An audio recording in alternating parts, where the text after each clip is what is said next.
نبی پاک صلی اللہ تعالیٰ علیہ وسلم کا فرمان عالیشان ہے، آپ فرماتے ہیں کہ کیا مریض کو کھانے پینے اور دوا سے روک دیا جائے تو وہ مر نہیں جاتا؟ تو لوگوں نے عرض کی بے شک، اگر مریض کو کھانا پینا بھی نہ دیا جائے، اس کو دوا بھی نہ دی جائے تو وہ مر جاتا ہے۔ تو اس پر فرمایا کہ بالکل یہی حال دل کا ہے کہ جب ہم دل کو علم دین، علم و حکمت کی باتیں نہیں سکھاتے تو یہ دل بھی مردہ ہو جاتا ہے۔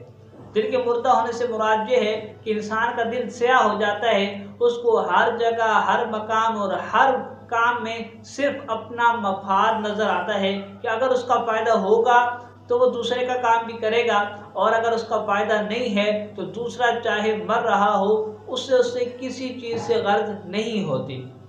آپ سرکاری اداروں میں چلے جائیں، اسی طرح بہت سارے ایسے مقام ہوتے ہیں جہاں آزمائش جاتی ہے، لوگ مصیبت میں پڑ جاتے ہیں، اس مصیبت کے موقع پر بھی لوگ اپنا مقصد، اپنا مطلب دیکھتے ہیں کہ ان سے ہم کس طرح سے فائدہ حاصل کر سکتے ہیں، اس مصیبت کے موقع پر ان پریشان حال لوگوں سے ہم کس طرح سے پیسہ نکلوا سکتے ہیں، چاہے اس شخص کے پاس کچھ بھی نہ ہوں، صرف کپڑے ہوں تو یہ بھی جو ہے وہ اس طرح کے بھی لوگ ہوتے ہیں کہ بھئی ان کپڑوں کے کپڑے بھی ہم مل جائیں کیونکہ انہوں نے جو ہے وہ کیا کرنا ہے، کیونکہ ہر موقع پر لوگ اپنا مفاد دیکھتے ہیں۔ حالانکہ یہ اکثر مثال کے طور پر سرکاری افسران کو دیکھیں کہ کسی بھی جگہ پر رشوت کے بغیر کام نہیں چلتا، حالانکہ یہ پڑھے لکھے لوگ ہوتے ہیں، لیکن پڑھے لکھے سے مراد یہاں پر دنیاوی تعلیم ہوتی ہے، اور علم و حکمت سے مراد قرآن و حدیث ہے، اللہ اس کے رسول کا خوف ہے، اور اللہ اس کے رسول کا خوف انہی کو ہوتا ہے کہ جنہوں نے علم دین حاصل کیا ہوتا ہے۔ علم دین حاصل کرنے سے مراد صرف مولوی نہیں ہے، کیونکہ بہت جگہ پر مولوی حضرات جو ہے وہ بھی بددیانت ہوتے ہیں،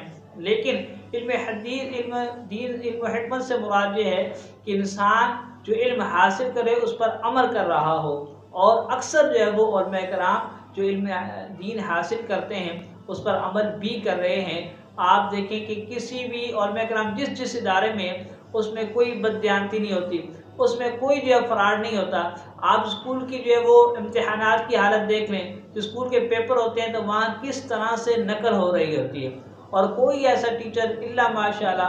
کہ ایسا نہیں ہوتا کہ جو پیسے لے کر بچوں کو نقل نہ کروا رہا ہو، اور کوئی اسکول ایسا نہیں ہوتا کہ جہاں پر کھلے عام نقل نہ ہو رہی ہو، جو بس ان کو پیسے دے دیں، ان کو پیسوں سے مطلب ہے، اور اس کے بعد آپ جو چاہیں کریں، ان کو کسی چیز سے کوئی مطلب نہیں ہے۔ لیکن آپ مدارس میں چلے جائیں، مدارس کے امتحانات دیکھیں کہ ایک بڑا سا حال ہوگا، اس میں جو ہے وہ ایک ٹیچر بھی اگر گھوم رہا ہو تو کسی بچے کی ہمت نہیں ہوتی، اور آپ کسی بچے کو بھی کھڑا کر کے دیکھ لیں کہ جو کیا اس کے پاس نقل ہے تو آپ کو ذرا برابر نقل نہیں ملتی۔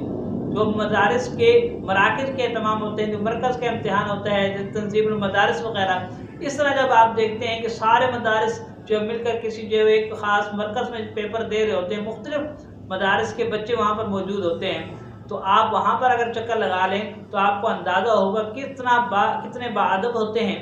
کہ وہ ٹیچر کوئی بھی ہو کہ اس کے سامنے کوئی کسی کی آنکھ اٹھانے کی ہمت نہیں ہوتی۔ کہ اس کے مقابلے میں آپ اسکول میں چلے جائیں کہ ٹیچر اگر نقل نہ کرنے دے تو ٹیچر کو مارا جاتا ہے، اور اس کو جو ہے وہ بہت سارے لڑکے منگا کر اسے جو ہے وہ قتل کی دھمکی، یہاں تک کہ بہت ساری جگہوں پہ مارا بھی جاتا ہے اور دھمکیاں دی جاتی ہیں۔ لیکن اس کے مقابلے میں اگر ایک ٹیچر کھڑا ہو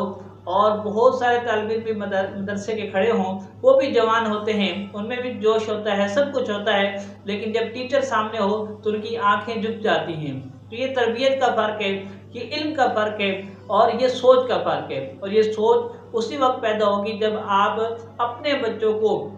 دنیاوی تعلیم کے ساتھ ساتھ اللہ اس کے رسول کا خوف بھی اس کے دل میں پیدا کریں گے، اور یہ قرآن و حدیث کی تعلیم سے ہی ہوگی۔ اور اللہ تعالی ہم سب کو اس بات کی سمجھ عطا فرمائے، جیسا کہ اللہ کے نبی نے فرمایا جب تک آپ کے دل میں علم و حکمت کا نور نہیں ہوگا تو آپ کا دل بے نور ہو جائے گا، آپ کا دل مردہ ہو جائے گا۔ تو اب ہم نے اگر اپنے دلوں کو زندہ کرنا ہے تو یہ دل صرف قرآن و حدیث کے علم سے ہی زندہ ہوں گے۔ اللہ تعالی ہم سب کو علم دین حاصل کرنے کی توفیق عطا فرمائے۔